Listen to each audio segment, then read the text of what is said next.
放心，哪怕粉身碎骨，儿臣也必定会拿到神格。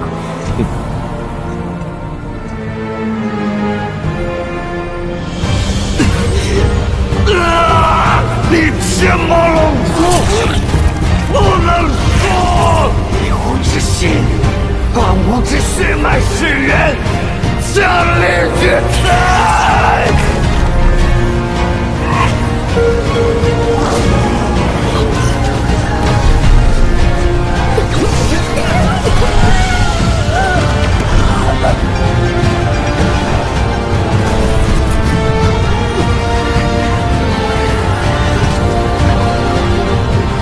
浩辰，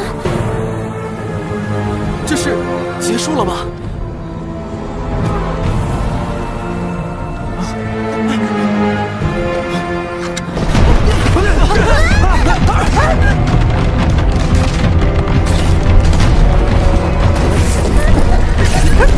梦幻天堂的屏障竟然被撕裂了！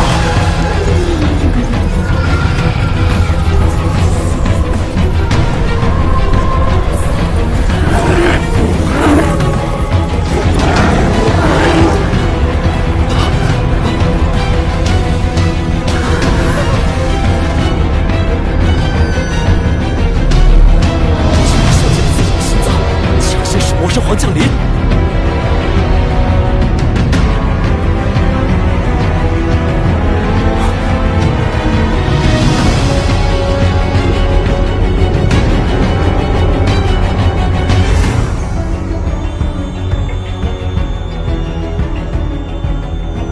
这个结果比本皇预想的还糟。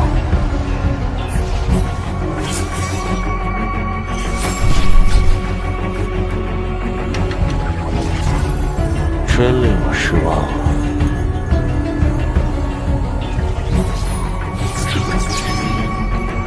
但也有意外的惊喜。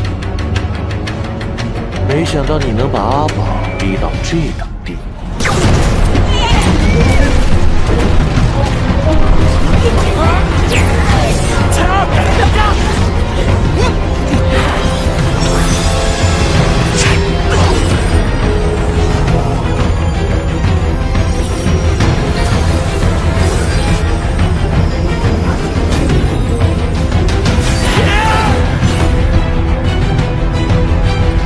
百万灵力之上是神明规则的造，你还是个秃犬，无人长情。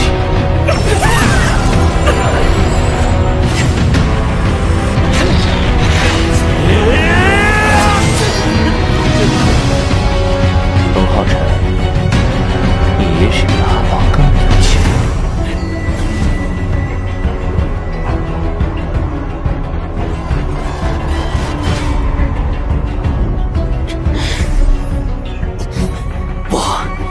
带不走神格，神格已与我融合，只要我死，神格也会消失，你永远都别想成神！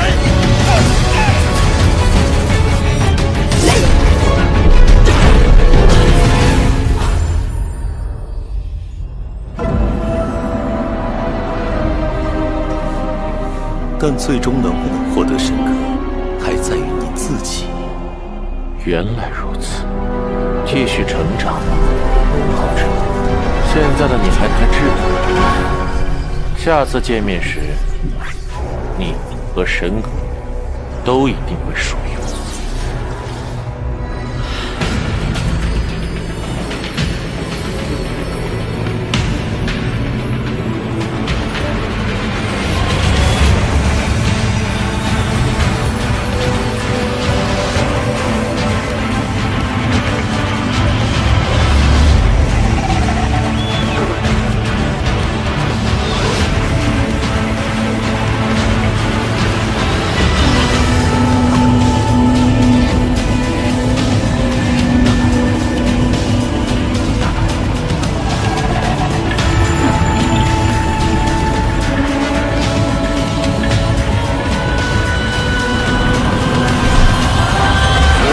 生灵听令，现以最高礼遇恭谢双神使者，守卫我梦幻天堂太平。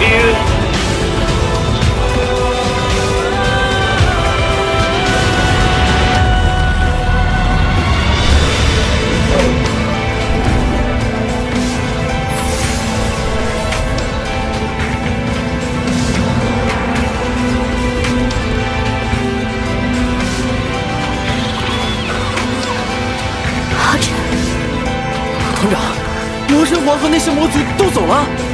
是团长将他们赶走的吗？那可是魔神皇啊！团长，也太厉害了吧！光明女神的神眷者，谢谢你和你的伙伴拯救了梦幻天堂。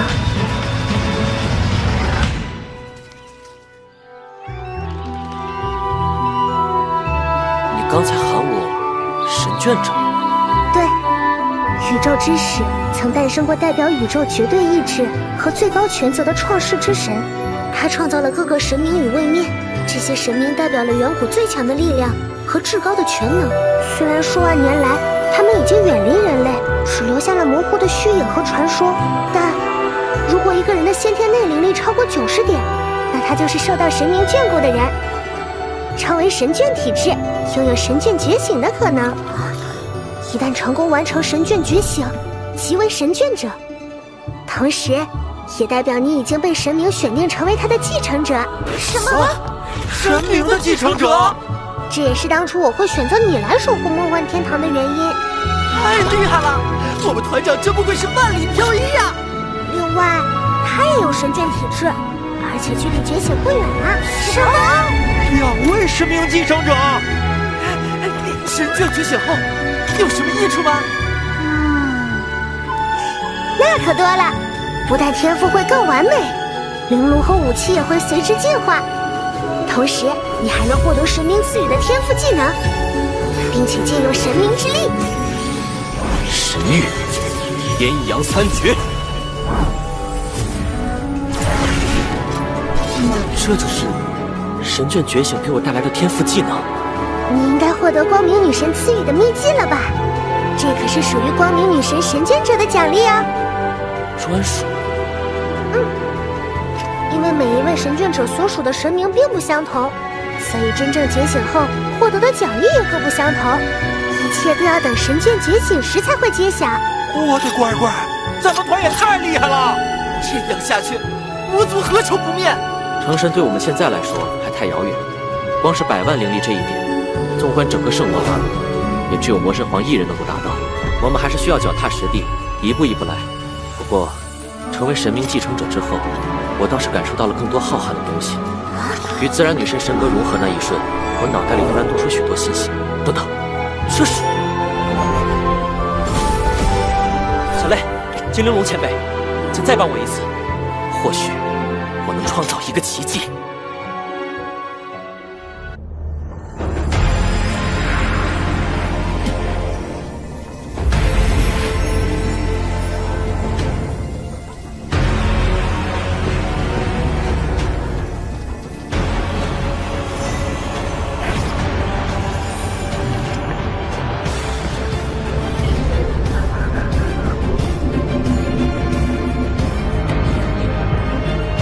紧张，团长说的那个奇迹真的能实现吗？一定可以，我相信龙团长。安心等着吧。如果有一个人能创造这种奇迹，那一定是团长。开始吧。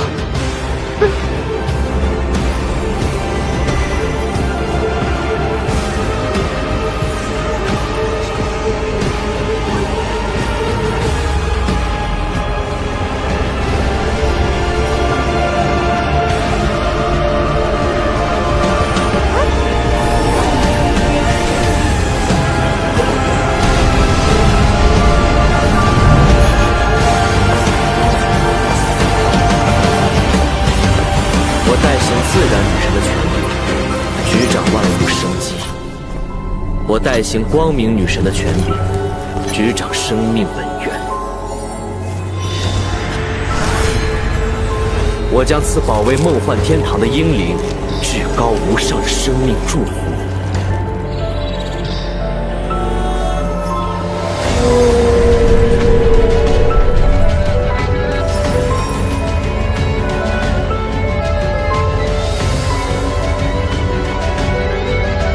英灵们能跟随光与风的指引，重回人间。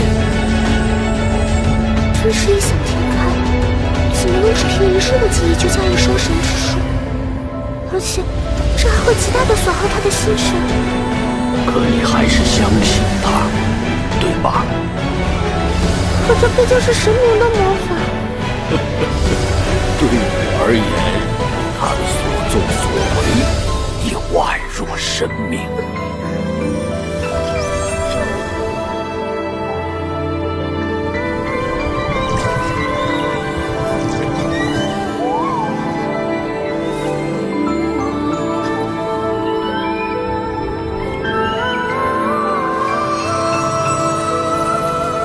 愿你能想起最动人的眼眸，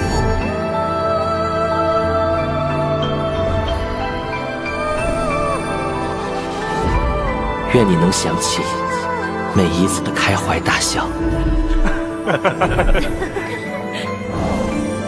愿你能想起初春的嫩芽，有淡淡的香气，风是凉的，滴在你脸上的露水也是凉的。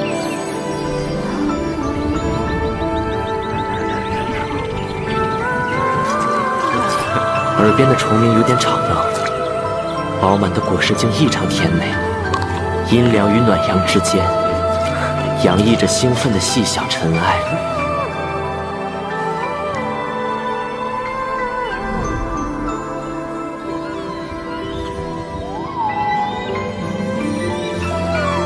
还是不行吗？愿你记得生命中每一次的心灵触动和差点错过的美好。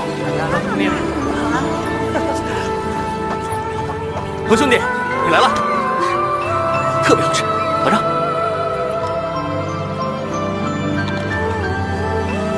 好甜，是吧？小杜将军，我来带你，带大家回家。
Di episode kali ini, Tang San terlihat senang melihat Xiaowu hidup kembali dengan utuh.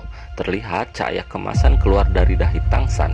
Cahaya itu menyatukan kembali sisa-sisa cincin roh yang pernah ia keluarkan dan membuatnya terpental.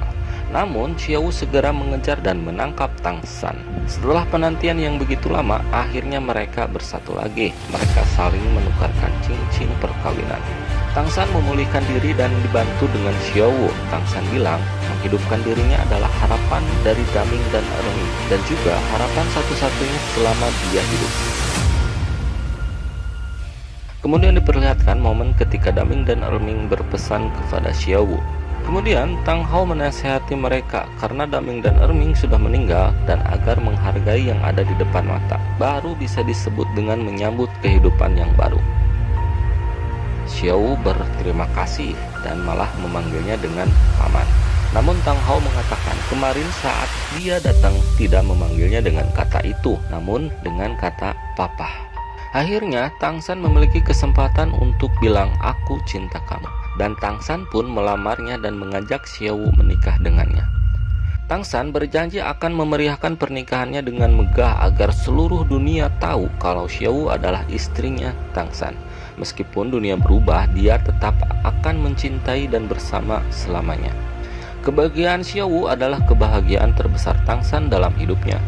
Dan Tang San pun memberikan ciuman kepada Xiao. Keromantisan Tang San dan Xiao sungguh melegakan hati di sekelilingnya, termasuk ayah dan ibu Tang San. Di hari berikutnya, Tang San yang sedang mencoba memulihkan dirinya setelah berupaya keras membangkitkan Xiao pun khawatir.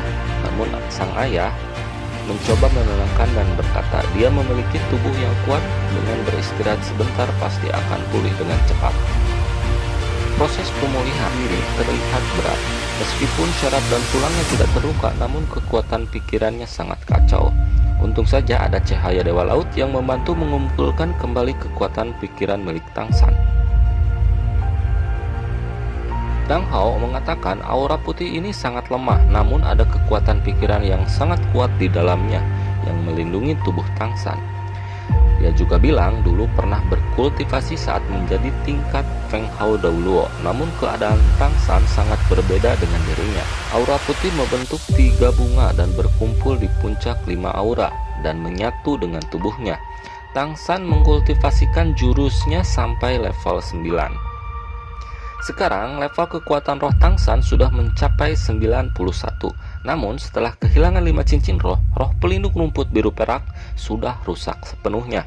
Namun karena Tang San memiliki roh pelindung ganda, meskipun kaisar rumput perak melemah, tapi tidak mempengaruhi Palu Haotian. Dan ini hanya bersifat sementara.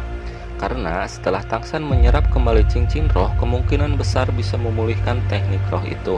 Kemudian Xiao pun mengajak Tang San jalan-jalan dan meminta izin agar tidak perlu mengkhawatirkannya. Mereka akan kembali secepatnya dan sang ayah pun mengizinkannya. Hutan matahari terbenam memiliki banyak monster roh dan mungkin bisa menemukan yang cocok untuk Tang San. Dalam hati, Tang San berkata, sebagai monster roh, Xiao paling tidak suka melihat monster roh diburu. Namun sekarang dia malah berinisiatif mengatakan ini. Tang San kemudian berjanji, dia hanya akan memburu monster roh yang sangat ganas yang memiliki sifat inisiatif menyerang. Tang San dan Xiao sudah memasuki hutan. Xiao bertanya apakah sudah memikirkan 5 cincin roh dari monster yang mana. Tang San mengatakan jika ingin memulihkan teknik kaisar rumput biru perak ke tahap terbaik, harus mencari monster roh sejenis yang pernah didapatkan Tang San. Xiao yang sekarang kekuatan rohnya sudah mencapai kurang lebih dari 70, berhubung pernah mendapatkan hadiah dari ujian pertama tingkat tertinggi setelah Tang San melewati ujian. Dia pasti akan mengetahuinya. Sekarang Xiao sudah sepenuhnya kembali ke dalam bentuk manusia. Namun Tang San bilang dalam kondisi sekarang masih ada risiko jika menyerap cincin roh ratusan ribu tahun. Namun tidak masalah jika menyerap cincin roh 5-60 ribu tahun. Namun di sisi lain ada yang sedang menguasai mereka, dan itu merupakan laba-laba iblis tanah yang mengeluarkan teknik duri penembus. Karena laba-laba itu telah menyerang Tang San, maka akan disambut dengan gembira. Laba-laba itu lebih besar dari laba-laba iblis tanah 30.000 tahun yang pernah ia temui saat mengambil cincin roh keempatnya.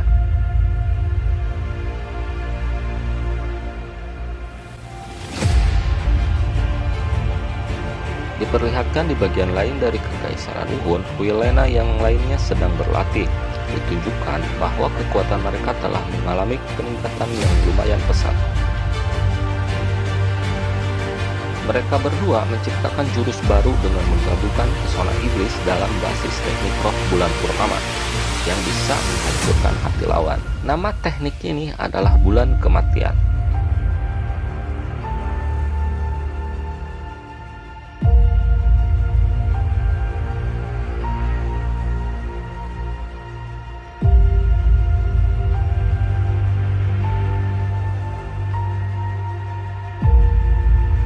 Kemudian tak lama Kaisar muncul dan memberikan pujian. Namun Helena khawatir dengan lukanya saat ini. Dia bilang seharusnya beristirahat dengan baik. Dia keluar juga ada alasannya. Kemudian dia memberikan misi yang mendesak kepada Helena dan yang lainnya berkaitan dengan masa depan Kekaisaran Wuhun. Cerita berpindah lagi kepada Tangsan. Tangsan mengeluarkan Trisula untuk menghadapi laba-laba itu. Laba-laba iblis itu menyerang mereka berdua, dan anehnya skala yang dikeluarkan jaring laba-laba 5 kali lipat lebih jauh dari yang sebelumnya. Level laba-laba ini pasti tidak biasa. Itu adalah kaisar laba-laba yang kultivasinya lebih dari 50.000 tahun, dan kebetulan dia adalah pilihan terbaik untuk cincin roh keempatnya. Tangsan kemudian mulai menyerang dengan teknik roh kaki kiri, yaitu kapak iblis harimau paus, membuat salah satu kakinya patah. Tangsan mengeluarkan Valuhotian dengan teknik tulang roh laba-laba, membuat kaki lainnya patah juga. Namun saat diserang dari atas dia malah bersembunyi ke dalam tanah, kemudian tiba-tiba menyerang Xiaowu. Untungnya Tangsan dengan gesit bertindak. Selanjutnya, Tangsan mulai menyerangnya dengan teknik ke-9 Valuhotian, yaitu mantra penembus, membuat laba-laba itu terpental. Formasi yang dikeluarkan laba-laba itu sama dengan teknik roh keempat Tangsan, yaitu teknik evolusi kandang biru perak. Tangsan sangat memahami teknik ini, jadi dia mengetahui kelemahannya. Asalkan bisa menghancurkan duri tajam itu, teknik ini bisa dihancurkan. Kemudian Tangsan mengeluarkan teknik milik Erming, teknik tulang roh teraksasa hantaman gravitasi. Dan yang terakhir, Tangsan mengeluarkan teknik evolusi medan dewa pembunuh neraka Asura.